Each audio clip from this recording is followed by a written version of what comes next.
네, 발표 시작하겠습니다. 저는 오늘 발표할 내용은 이제 인공지능을 활용한 수환경 관리인데요. 먼저 이제 발표하기 앞서서 이렇게 다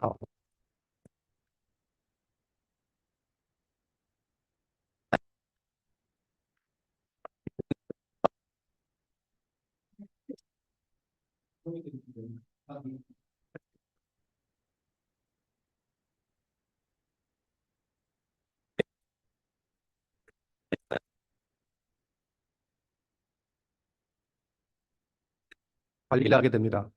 모니터링 같은 경우에는 현재 상황을 파악한다든지 현재 상태의 이제 오염물질의 양이라든지 아니면 빗물의 양 아니면 홍수 같은 거를 측정하는 데 사용된다면 모델링 같은 경우에는 모니터링에서 나온 데이터를 활용해서 컨티뉴어스 데이터, 과거의 상황이라든지 현재의 상황, 미래의 상황까지 예측할 때 많이 사용이 돼요. 그래서 보통 수학형 관리는 이제 모니터링이랑 모델링이랑 같이 결합해서 많이 진행되고 있습니다. 사실 저는 이제 학부생 때부터 이제 연구실에 있었었는데 그때는 저희가 모니터링을 정말 많이 했습니다. 여기 보게 되면 여기가 우수 맨홀인데 우수맨에 직접 제가 들어가가지고 이게 물을 뜨고 제가 이게 맨홀이 한 300번에서 400번은 왔다 갔다 그랬던 것 같고요. 그런 다음에 이제 여기서 또 하나 했던 중 하나가 여기는 이제 습지가 아니고 강입니다. 강인데 앞에 이제 목초가 많다 보니까 습지처럼 보이는데요. 실제로 저희가 가서 센서라든지 아니면은 수심을 측으려 이렇게 컴퓨터 같이 들어간 겁니다. 여기 보게 되면 여긴 바다가 아니고 실제 강인데 강에서 물을 뜨려고 했던 장면입니다. 밤에는 확실히 위험해요. 차가 지나가기도 하고 어떤 사고가 일어날지 모르기 때문에 하게 되고요. 여기 장면은 이제 실제로 큰 빗물이 왔을 때 홍수 때는 저희가 들어가면 휘슬려 날아가겠죠. 그래서 홍수가 좀 끝난 후에 내려가서 물을 떴던 장면입니다.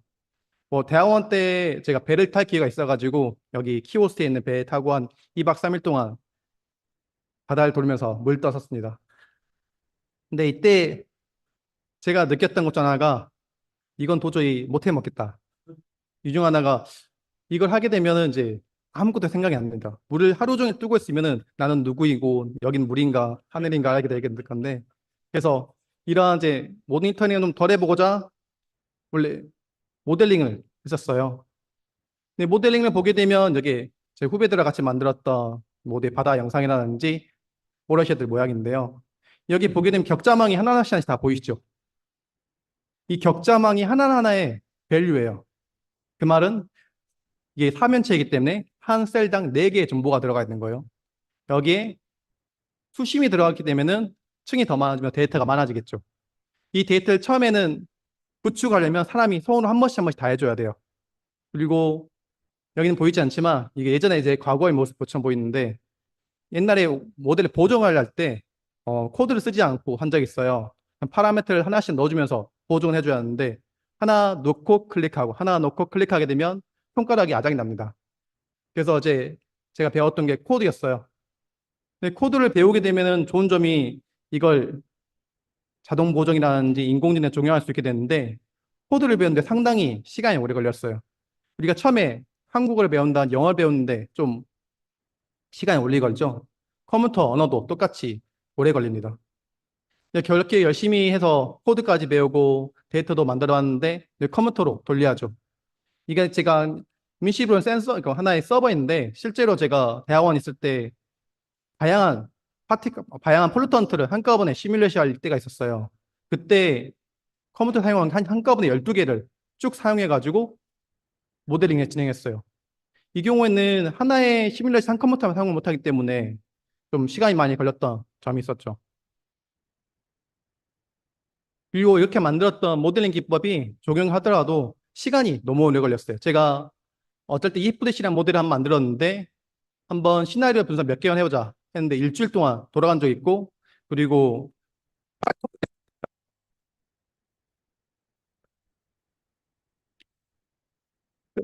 끝을 못 봤어요. 도저히 한 주에 모델링 같은 경우에는 하고도 많이 나고 시간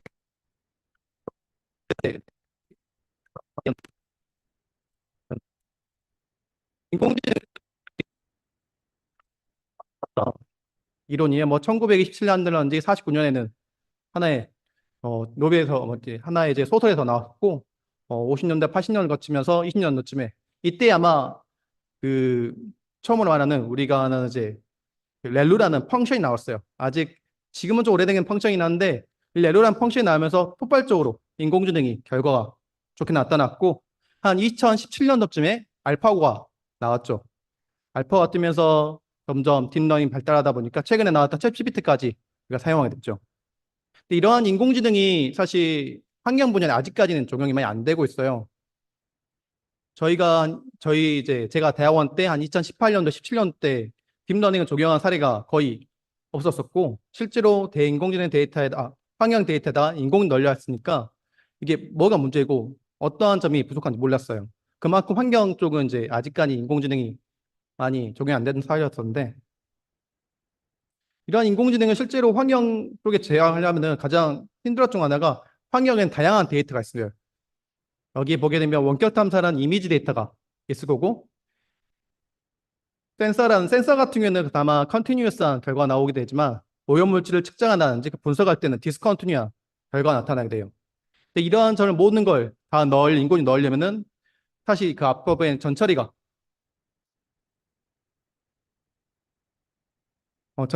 이제 많이 필요한 경우가 생기죠. 근데 이게 최근에 한 인공지능 알고리즘 활용하게 되면 이게 많이 해결되게 됩니다.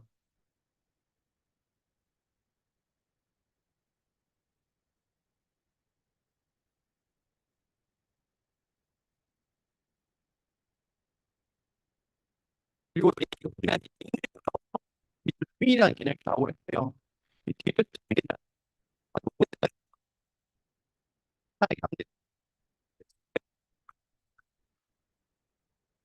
그렇게 되면 마상에서는 실험할 수 있는 가 터졌을 때 모의가 가능하겠죠. 그 경우에는 어떻게 상황을 대처해야 하고 어떤 문제가 생겼지를 파악할 수 있게 됩니다. 하지만 이런 디지털 트윈 같은 경우에는 기본적으로는 인공지능이 베이스가 되어야 하는데요.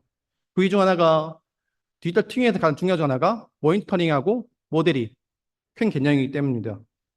보게 되면 모니터링에서 나온 결과가 자동으로 모델에 들어가야 되고 이 모델은 바로바로 결과가 나타나게 됩니다. 이 모델 결과 같은 경우에는 일반적인 뉴메리컬 모델, 수식 기반 모델로 할 때는 거의 불가능합니다.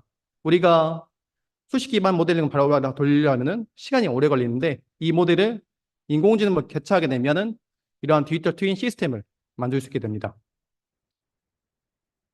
실제로 이제 이러한 디지털 트윈 시스템을 이제 해양이라든지 아니면 수처리 시스템에서 적용은 되지 않았지만 컨셉으로는 나오고 있습니다.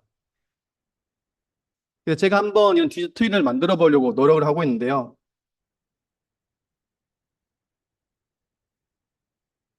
아마 첫 번째 챕터만 다 할 수 있을 것 같긴 한데, 제가 생각하는 AI 환경 디지털 트윈은 가장 크게 중요한 게 세 가지라 생각합니다.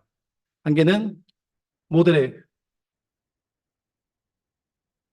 구동 속도라든지 정확도를 올리는 게 중요하고, 그리고 유체역학 수질 모델이 필요한데, 이 모델을 대체할 수 있는 모델. 그 이 중 하나가 유체역학 수질 모델, 유체역학이나 수질을 모의하는 모델 같은 경우에는 시간이 엄청 오래 걸려요. 하지만 인공지능 대체하게 되면 그 시간을 줄일 수 있게 되죠. 이 두 개가 잘 됐다면 마지막으로는 결과를 시각화를 해줘야 돼요. 왜냐하면 우리가 썼던 모델링은 누구든지 사용할 수 있게 만들어줘야 하거든요. 이걸 결과를 시각화할 수 있는지 누구든지 쉽게 사용할 수 있다면은 보다 가치가 높겠죠. 먼저 저희가 모델 구동이나 속도를 높이려고 했던 연구인데요. 이건 간단하게 저희가 API라는 걸 사용했어요. API가 되면은 우리가 우리나라에선 데이터를 많이 쌓아놓고 있는데 이 데이터를 우리가 쓰질 못해요. 근데 API라는 기법을 넣게 되면 실시간으로 우리가 데이터를 받게 될 수 있죠. 예를 들어서 우리가 센서로 BOD라든지 TOC라든지 환경 오염물질을 측정하게 되면 이 데이터가 바로 저희 컴퓨터에 들어오게 되는 거죠. 이 컴퓨터 들어오게 되면은 이 데이터를 저희는 간단한 머신러닝 기법 중에 하나가 랜덤 포레스트 AN의 SVM을 활용했어요. 이걸 선택했던 이유 하나가 이 세 개 모델이 좀 가벼워요. 그 말은 누군지 사용할 수도 있기도 하고 큰 컴퓨터 파워가 필요하지 않다고 볼 수 있게 되죠. 그런 다음에 저희가 누구든지 사용할 수 있게 GUI를 해가지고 이 컴퓨터, 이 익스큐터블 다운받게 되면은 클릭 몇 번만으로 예측을 할 수 있고, 그리고 3일 후, 이틀 후에 답을 알 수 있게 되죠. 이게 저희가 만들었던 그 GI 프로그램인데요. 보게 되면 낙동강의 여러 지점을 선택해가지고 자기가 로드하는 순간 API에서 결과가 나오게 되고 바로 시뮬레이션 되는 겁니다. 이미 저희가 학습을 했던 모델이기 때문에 바로바로 누를 때마다 새로운 결과가 나오게 되고 보게 되면 현재 데이터뿐만 아니라 하루, 이틀 후, 3일 후까지 볼 수 있는 걸 보게 되죠.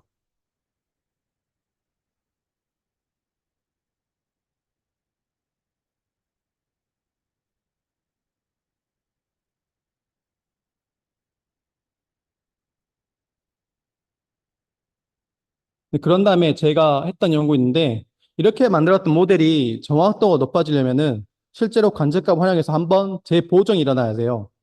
이게 보통 데이터 어시뮬레이션 해가지고 자료동화 기법입니다.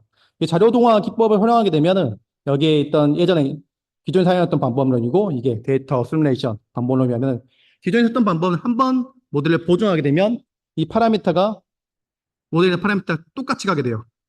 그렇게 되면 여기에 특수한 사건들, 예를 들어서 공사가 일어났다든지 큰 홍수가 일어나서 토양의 특징이 달라질 수도 있고 아니면 표면이 달라질 수 있겠죠. 이때 데이터 어시뮬레이션 방법을 활용하게 되면 관측값 그대로 받아들여서 모델의 파라미터가 진행되는 겁니다. 그렇게 되면 기존의 결과보다 더 좋게 나타나고 모두 좀 더 리저너블한 결과가 나타나게 되죠. 이게 저희가 나왔던 결과인데 여기 보게 되면 여기 흰 색깔이 저희가 데이터 어시뮬레이션 저려동했던 결과이고 여기 왼쪽에 있는 검은색이 일반적인 반복을 활용했던 결과입니다. 이렇게 보게 되면은 확실히 자료동을 썼던 결과가 좋게 나타났을 때 볼 수 있고요. 실제로 홍수를 예측했을 때도 좀 더 정확하게 맞는 걸 볼 수 있게 됩니다. 이 앞에 보였던 실시간으로 모델을 돌리고 정확도를 높였고 이걸 활용해서 관측값을 전환을 받은 다음에 이거를 모델 다시 한번 보정하는 기법까지 우리가 만들었던 거고요. 근데 이제 이렇게 만들었더라 하더라고 저희가 기존에 썼던 모델을 잘 활용해야 돼요. 그 중 하나가 아직까지 수치 모델은 확실한 티오리컬 베이스가 강하고 상세한 결과를 할 때는 아직까지는 이제 EFDC라는 플루이드 다이나믹 모델이 필요하게 됩니다. 이 결과 같은 경우는 이제 저희 후배랑 같이 했던 모델인데요. 이거 같은 단순히 설명드리면은 하천을 저희가 모의를 하게 되는데 이 하천을 완벽하게 모의할 수 있는 인공지능 모델을 만든 거예요. 여기 보시게 되면 왼쪽이 이제 실제 뉴메리컬 베이스의 플루이드 다이나믹의 베이스 결과이고 이 오른쪽은 CNN에서 하나의 인공지능 기법을 활용해서 나왔던 결과입니다. 보게 되면 둘 다 큰 차이가 나타나지 않는 걸 볼 수 있게 되죠. 실제로 이게 값이 차이 날지 모르니까 빼는 결과도 봤는데 약간의 이제 구비구비 된 데는 차이 나긴 하지만 대체적으로는 잘 맞는 걸 볼 수 있게 되죠. 근데 이거의 가장 큰 장점은 이게 실제로 만든 우리 인공지능 모델이 뉴메리컬 모델보다 64배가 높다고 나타났습니다. 그 말은 우리가 데이터를 받고 데이터 실시간 받아도 돌릴 수 있다는 의미를 하게 되죠. 그런 다음에 제가 한번 해봤던 결과는 해양 쪽의 결과예요. 해양은 실제로 모델을 만들려면 엄청 무겁습니다. 이게 만들려면 여기가 거제도 근방인데 이 거제도 근방을 전부 다 모델링 하려면 격자망을 다 쪼개게 하고 격자망의 층별로도 데이터를 다 만들어야 하고 이 격자망의 탱들을 다 만들어도 플루턴트를 예측하려면 결과들이 들어가면서 캘리브레이션 많이 해주고 상당하게 많은 컴퓨테이션 파워가 필요해요. 근데 이때 저희가 사용했던 방법은 이거를 인공지능 모델을 사용해서 모두 다 빠르고 좀 더 정확한 결과를 만들었습니다. 이때 저희가 했던 족조종을 했었는데 알렉산드리면 칸타넬라 해가지고 이 친구들이 많아지면은 우리가 먹는 굴 있죠. 그래서 안 좋은 이제 이콜라이 같은 게 많이 발생하게 됩니다. 독성들이 많이 발생하게 됩니다. 그래서 나왔던 결과인데요. 여기 보시게 되면 왼쪽이 우리의 인공지능 모델 결과이고 이 오른쪽은 제가 직접 관측했던 베타에서 봐왔던 데이터입니다. 이 보게 되면은 거의 유사하게 나타난 걸 볼 수 있게 돼요. 그리고 여기 뭐 신기한 것 중 하나가 여기는 빨갛게 올라 있는데 여기는 별거 없잖아요. 이제 실제 가서 이제 박사님들한테 물어봤었는데 실제 자기가 봤을 때는 여기에 문제가 있긴 했었지만 샘플링 못했었다 말 들었었어요. 그 말은 인공지능이 관측감이 없는 지역에 대해서도 좀 잘 맞게 보이는 거 할 수 있는 걸 의미해요. 그런 다음에 저희가 해봤던 게 이러한 인공지능이라든지 모델링을 다 모아가지고 어떻게 하면 한번 시각화를 할 수 있을까? 했던 연구인데, 이거 같은 경우는 지금 최근에 이제 키오스에 있는 박사님들이 하고 있는 연구입니다. 이 연구 같은 경우에는 해양에는 다양한 생태계가 존재합니다. 뭐 다양한 족블락 같은 게 존재하게 되고, 다양한 마이크로 알지도 존재하게 됩니다. 근데 이 친구들이 어떻게 이뜬 핵실을 하고 어떻게 요인 준위를 아직까지 파악이 좀 어려운데요. 이걸 저희가 우리가 그래프 뉴럴 네트워크 하나를 적용해 가지고 이 생태계를 파악하는데 적용해 보았습니다. 이 보시게 되면 실제로 저희 생태계를 하나씩 하나씩 시간별로 모의했던 결과예요. 이렇게 되면 어떤 시간대에 어떤 종들이 결과인지 볼 수 있게 되고, 이건 평균을 낸 결과입니다. 보게 되면은 기존에는 이제 하나씩 하나씩 수치적으로 만들렸지만 그게 어려웠어요. 이렇게 네트워크로 보여주게 되면은 어떠한 종들이 연결되어 있고 어떠한 요인 때문에 이 종들이 영향받는지 알 수 있게 됩니다. 여기 같은 경우는 이제 태양이라든지 레인펄 영향도 많이 받게 되고요. 특히 이제 여기 있는 멀리 있는 종들은 여기에 있는 요인보다는 자기들 간의 종 경쟁들이 일어나는 걸 설명할 수 있게 돼요. 그리고 여기 있는 종들은 가까이 보시면 선이라든지 태양이라든지 강우량, 예, 가까이 붙어 있는 거 보게 되죠.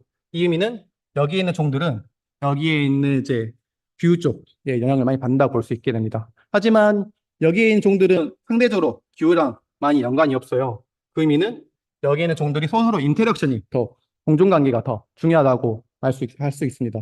실제로 지금 현재 이제 거기 있는 박사님들과 검수 받으면서 진행 중인 연구이고요. 네, 그런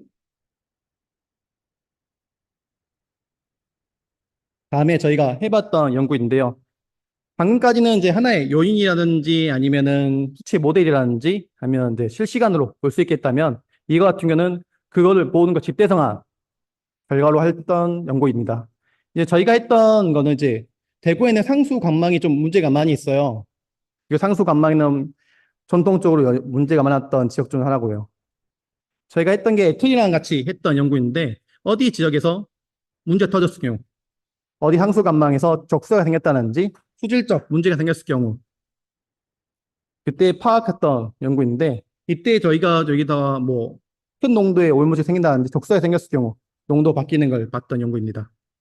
이 보시게 되면 이렇게 쭉 빠지는 걸 볼 수 있게 되고 1시간, 2시간, 4시간 이렇게 볼 수 있게 되는데요. 보시는 것처럼 앞에는 이제 하나의 편명적인 결과이죠. 이거를 저희가 원했던 것 중 하나가 공무원들이 직접 가가지고 핸드폰이라든지 장비만 써가지고 결과를 볼 수 있는 게 저희 목표였어요. 그래서 저희가 적용했던 방식이 AI라든지 VMR, VRXR 장비를 활용했던 건데, 이걸 쓴다든지 핸드폰을 본다면 모든 결과가 바로 보이는 거예요. 그래서 저희가 같이 이제 유니티라는 프로그램을 이용해서 했던 결과인데, 이거 같은 경우는 저희가 모델링 결과가 나오면 자동으로 유니티를 만들어줍니다. 클릭 3번만 하게 되면 하나의 어플이 만들어지는 거예요. 모델링만 있으면은. 실제로 저희가 만든 어플이고, 이게 핸드폰에서 되는 결과인데요. 여기 제 대구시청에 있는 상수 관망이 결과가 나오는 겁니다. 보게 되면 빨간색인 농도가 이제 오염물의 농도를 말하게 되고요. 실제로 EPANet이라는 모델에서 자동으로 생성되면서 하는 결과입니다.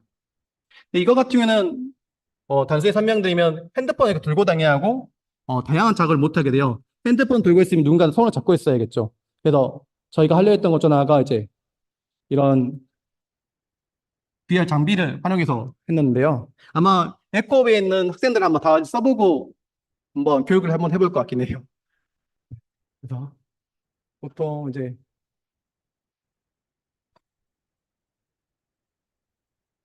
지금 이제 저희가 임시로 여기다가 상수감을 만들어가지고 결과를 산출한 걸 만들어 본 건데, 보게 되면 지금 화면이 이렇게 보이고, 제가 실제로 쓰게 되면은 여기 저 앞에는 다 보이게 됩니다. 여기에 간만이 흘러가 있고, 이 간이 이제 실시간으로 볼 수 있게 하게 됩니다. 이걸 하면 가장 좋은 점 하나가 이런 디바이스에다 센서를 또 달 수가 있어요. 여기는 측정하면서 여기 디바이스로서 수온이라든지 아니면은 그런 기온을 다 측정할 수 있는 거죠. 그래서 이제 요즘에 이제 이런 이제 걸 해보려고 하고 있습니다.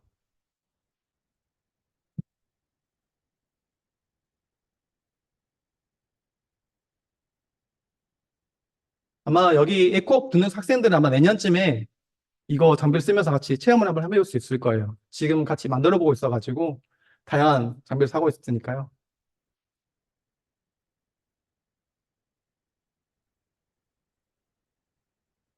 그런 다음에 저희가 뭐 시간 좀 남아서 간단하게 제가 설명드릴게요. 이거 환경 모니터링 같은 경우는 저희가 센서를 만든다든지 아니면은 셀 카운팅하는 프로그램 만든다든지 했던 연구입니다. 저희가 했던 연구 중 하나가 실제 현미경을 쓰게 되면은 셀 카운팅이라든지 이 종을 좀 분별할 때 시간이 좀 오래 걸리고 노동력이 많이 들어가게 돼요. 녹조라든지 족조라든지 더 종이 다르게 되는데 녹조 같은 경우는 위아래로 막 이렇게 움직이지 않다 보니까 그래도 셀 카운팅이 피게 되는데 적조 같은 친구들은 얘도 움직입니다. 움직이게 되면 하나 추적도 해줘야 하고 또 얘들이 추적 기능이 있어야만 얘들이 액티비티를 활용했는데 액티비티가 높단 말은 얘들이 생식을 잘한다는 거예요. 더블링이 잘 된다는 의미인데 이 더블링이 많이 된다면은 독성 물질을 잘 뿜을 수 있다는 의미에 속하게 됩니다. 그래서 저희가 했던 연구인데 당연히 저희 셀 카운팅이라든지 종의 분류를 하게 되고요. 이게 보게 되면 저희가 스피드라 해서 액티비티를 측정할 수 있는 연구 결과였습니다. 이렇게 측정하게 되면은 저희가 샘플링 왔을 때 액티비티 측정해서 그 후에 얼마큼 생식이 일어날지도 예측이 가능하게 되죠.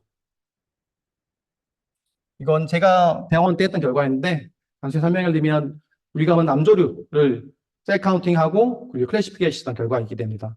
보통 우리가 남조류가 총 5개의 남조류가 있는데 그중 중에서 에르기네사 결과이고요. 여기에 보게 되면 여기 나왔던 에렌버기나 에르기네사나 웨젠버기 같은 경우에는 크게 보면 하나씩 셀이 다 있습니다. 이 셀을 하나씩 카운팅 해줘야 하는데 이 카운팅 할 때 CNN 기법을 활용해가지고 저희가 하나씩 했던 연구이죠. 그런 다음에 저희가 했던 것 연구 중 하나가 마이크로 플루턴트, 우리가 말하는 케미컬 서브스턴트를 어떻게 하면 좀 더 싸고 쉽게 측정할 수 있었던 연구인데요. 사실 마이크로 플루턴트, 미량 오염증 같은 경우에는 이제 이런 큰 HRMS 장비가 필요하고요. 인터널 스탠더드에서 고가의 소모품이 필요합니다. 그리고 나서 사람들이 가서 하나씩 클릭해주면서 해야 결과가 나오게 되는데 사실 이제 인터널 스탠더드 비싸고 그리고 사람이 타는 것도 상당히 어렵습니다. 제가 옆에서 지켜보면서 했었는데 이 점을 좀 저희가 좀 극복하고자 했던 것 중 하나가 우리가 했던 HMS에서 나왔던 결과를 부대에 넣어가지고 결과 좀 더 좋게 생성하는 걸 농도 측정할 수 있는 걸 해봤어요. 이 보게 되면은 저희 인터널 스탠더드를 총 18종의 저희가 오염물질을 측정할 수 있는 모델을 만들었었는데 인터널 스탠다드를 한 개만 썼을 경우 아니면 2개, 아니면 9개가 썼을 경우의 결과입니다. 보게 되면 한 개만 썼을 때도 거의 결과가 좀 잘 나온 거 볼 수 있게 되고요. 하지만 인터넷 스탠다드 9개 썼을 때도 보다 높은 결과가 나타나는 거 볼 수 있게 돼요. 그래서 유저가 어떤 특정한 입장에서 아니면 돈이 좀 없다든지 아니면 예산이 좀 부족한다든지 할 때는 한 개만 써도 되고 예산이 풍족하다면 9개를 써도 충분히 좋은 결과가 나타나게 됩니다.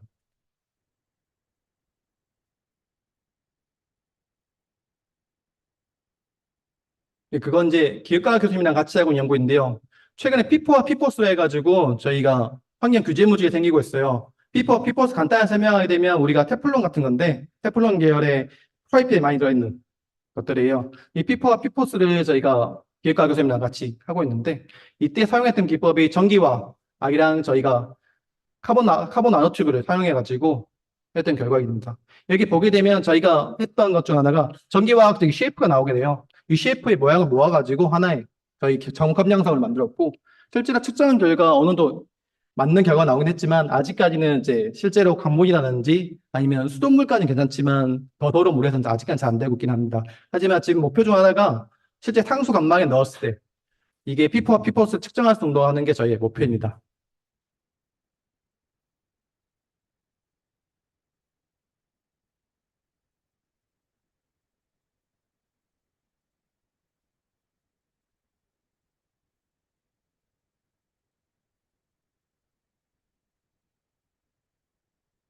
그리고 마지막 장인데 이거 같은 경우는 제가 사실 이제 대학원 때나 대학교 때 유속계를 많이 사용, 유량계를 많이 접해봤어요. 근데 보통 유속계 유량계 같은 경우는 1,000만 원, 2천만 원 하게 되는데 저희가 했던 연구 중 하나가 한 10만 원 이내 때 유량계를 만드는 게 목표였어요.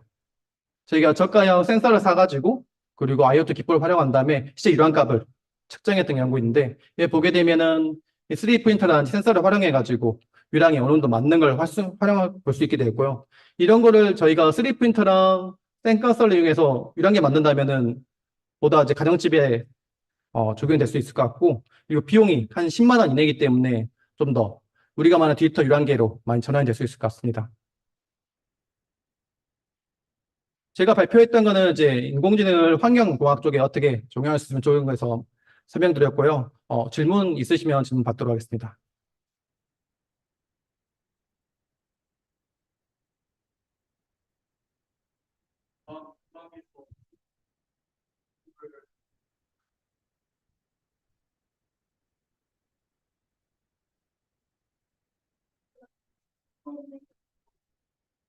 네, 저희가 했던 연구는 이제 EPNet이라는 상수관망 모델이 있습니다. 그리고 상수관망 이 모델 같은 경우에는 데이터 센서를 활용해 가지고 시뮬레이션을 하고 있는데요. 이때 EPNet에서 나왔던 결과를 저희가 코드를 활용해 가지고 자동으로 생성되게 만들고 이 정보가 바로 들어갈 수 있게 되어 있습니다. 네, 실직감은 아직까지 많이 없긴 한데요. 그걸 지금 보완하려고 이태리 쪽이랑 이제 센서를 좀 많이 심어보려고 하고 있습니다.